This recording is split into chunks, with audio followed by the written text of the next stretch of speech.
This is a safe space. This is a time for us to just be us.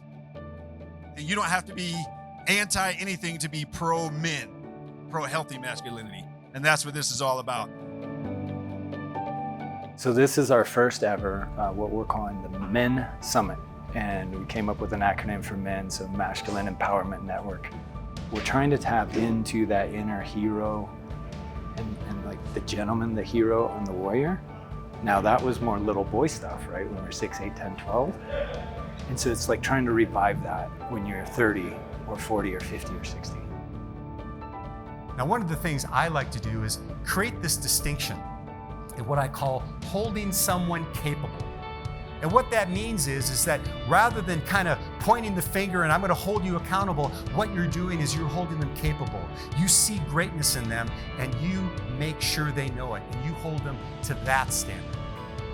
You see the best in them. When they need to course correct, you communicate it. And when they need a kick in the butt, you're there too. I want you to think of some of the best teachers and coaches you ever had in your life. You may not have been happy with them, am I right? But you look back now and you're like, wow, they were there for me. They held me to a standard. So this isn't, men are broken, you're doing terrible, let's fix you, right? Woe is men. It's really more for, I think, for the demographic of men who are good. Good could be, I have a decent job, I can pay the bills, mostly. I have an okay wife, the kids aren't totally messed up, they're doing okay at school, right? But you have this thought in the back of your head of like, is this all there is? Now there's a time and a place to be tough. All I'm suggesting is that when you're in a relationship, try to have a little bit more open-mindedness. That's all. You don't have to give up anything. You don't have to give up your masculinity. And that's not even close to what I'm suggesting. There is strength in vulnerability. Keep that masculinity and make this a part of masculinity.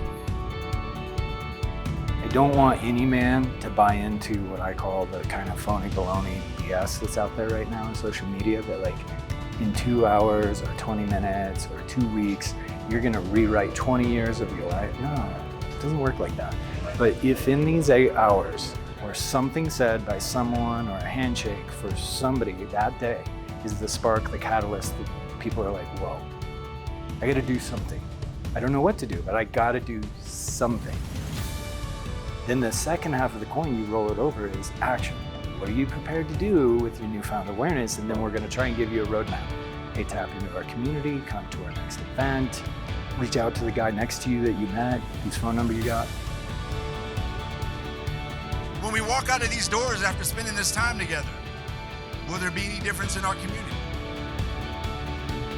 See, I believe you don't have to memorize everything that was spoken and everything that was talked about today.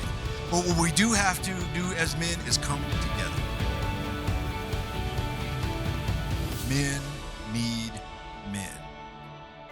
We should be going through some things together. That's how we need to live as men.